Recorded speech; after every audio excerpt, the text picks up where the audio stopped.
Hello learners, welcome back to my channel Biology's World.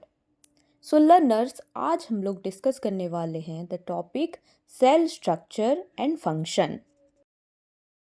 So what is a cell? Cell क्या होता है? Cell life का एक basic structural and functional unit होता है. जितने भी लिविंग ऑर्गेनिजम्स हैं सब कोई सेल से बने होते हैं. सेल जीवों का सबसे छोटा और मुख्य भाग होता है. जितने भी प्लांट्स, एनिमल्स एंड ह्यूमंस हैं सब कोई सेल से ही बने होते हैं. चलो इसे थोड़ा आसान तरीके से समझते हैं. Main parts of a cell. कोशिका के मुख्य भाग क्या क्या हैं देखते हैं. Cell membrane. Cell membrane thin होता है, फ्लेक्सिबल होता है. ये आउटर लेयर होता है सेल का और ये तय करता है कि क्या अंदर आएगा और क्या बाहर जाएगा. एंड सेल मेम्ब्रेन सेल को प्रोटेक्ट करके रखता है. ओके. Then cytoplasm. ये सेल के अंदर भरा जेली जैसा फ्लूइड होता है एंड इसमें सेल के छोटे छोटे भाग होते हैं और यहाँ पे बहुत तरह के ज़रूरी काम भी होते हैं. देन आते हैं न्यूक्लियस. न्यूक्लियस लार्ज होता है एंड राउंड ऑर्गेनेल होता है. ये सेल एक्टिविटीज़ को कंट्रोल करता है और इसमें डीएनए भी होता है एंड इस डीएनए को इसे सेल का दिमाग भी कहते हैं. ओके. देन आता है माइटोकॉन्ड्रिया. माइटोकॉन्ड्रिया क्या करता है? माइटोकॉन्ड्रिया एनर्जी प्रोड्यूस करता है. इसीलिए इसको क्या बोलते हैं? इसीलिए इसे सेल का पावर हाउस कहते हैं. बिजली का घर बोला जाता है. जैसे हमारे घर में बिजली होता है तभी पंखा, टीवी, लाइट चलता है, राइट? ठीक वैसे ही सेल को काम करने के लिए ऊर्जा चाहिए, यानी एनर्जी चाहिए. हम जो खाना खाते हैं उससे ऊर्जा बनता है, राइट? वही ऊर्जा माइटोकॉन्ड्रिया भी बनाता है. अगर माइटोकॉन्ड्रिया नहीं होगा तो सेल काम नहीं कर पाएगा. देन आता है वैक्यूल. वैक्यूल क्या होता है? वैक्यूल एक थैली और एक टंकी की तरह होता है. इसमें पानी रखा जाता है, इसमें खाना भी रखा जाता है और जितने बेकार चीज़ें हैं इसमें रखी जाती है. और पौधों में ये बहुत बड़ा होता है एंड इसकी वजह से पौधे सीधे खड़े रहते हैं. सो लर्नर्स, बेसिकली इसे आप सेल की स्टोर रूम या पानी की टंकी समझ सकते हो. देन आता है राइबोसोम. राइबोसोम क्या करता है? राइबोसोम छोटे छोटे स्ट्रक्चर के होते हैं. इनका काम है बस प्रोटीन बनाना. अब सोचो, जैसे कोई फैक्ट्री सामान बनाती है, ठीक वैसे ही राइबोसोम प्रोटीन बनाता है. प्रोटीन हमारे शरीर के बढ़ने, घाव भरने और ताकत के लिए ज़रूरी है. इसीलिए राइबोसोम को प्रोटीन बनाने वाला फैक्ट्री कहते हैं, राइट? देन आता है सेल वॉल. सेल वॉल क्या होता है? ये सिर्फ पौधों में होता है. ये एक मजबूत दीवार की तरह होता है. जैसे घर की दीवार घर को संभालता है, ठीक वैसे ही सेल वॉल प्लांट्स के सेल को सहारा देता है और उसको सुरक्षा करता है. देन आता है एंडोप्लाज्मिक रेटिकुलम. एंडोप्लाज्मिक रेटिकुलम होता क्या है?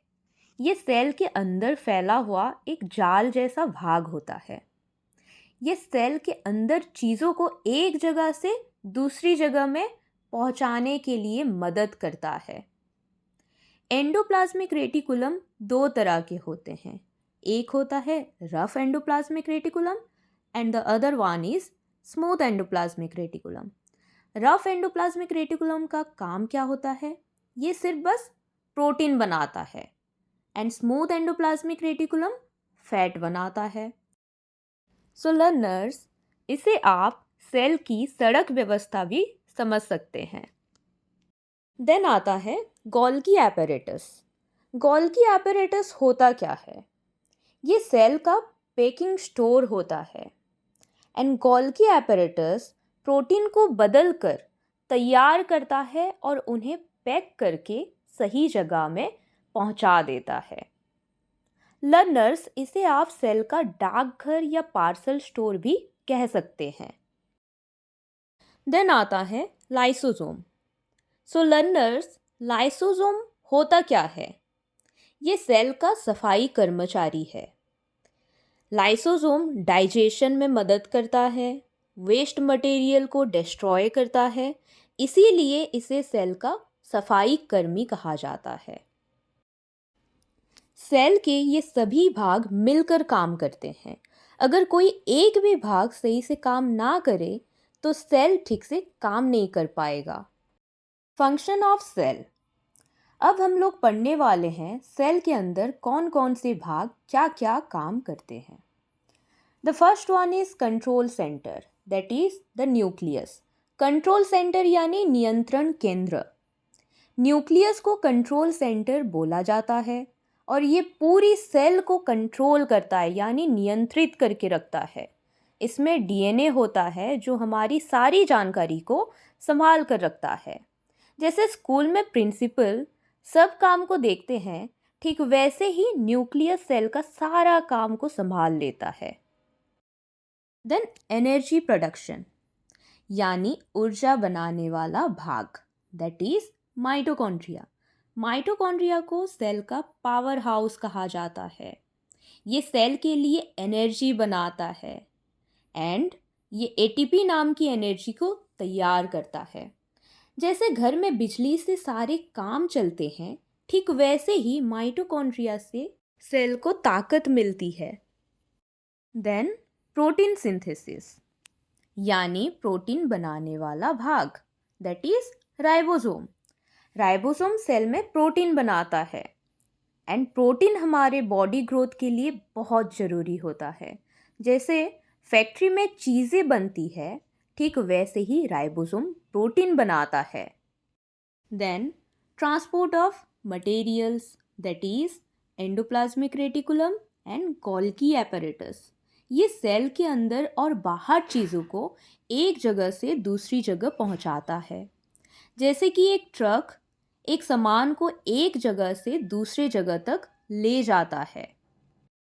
देन आता है वेस्ट ब्रेकडाउन यानी गंदे और बेकार चीज़ों का नाश, दैट इज लाइसोसोम। ये सेल के अंदर के गंदे और बेकार चीज़ों को नष्ट करता है यानी डिस्ट्रॉय कर देता है। इसे सेल का सफाई कर्मचारी भी बोला जाता है। जैसे सफाई वाला कचरा साफ करता है, ठीक वैसे ही लाइसोसोम सेल को साफ रखता है। सो लर्नर्स, सेल के हर पार्ट्स का इम्पोर्टेंट काम होता है।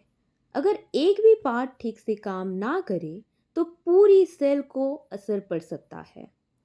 सो इसीलिए हम कह सकते हैं सेल हमारे शरीर का सबसे इम्पोर्टेंट यूनिट होता है। सो मेरे प्यारे लर्नर्स, वीडियो अंत तक देखने के लिए बहुत बहुत धन्यवाद। अगर वीडियो आपको अच्छा लगे, हेल्पफुल लगा है तो लाइक, शेयर एंड सब्सक्राइब जरूर करें। मिलते हैं अगली वीडियो में।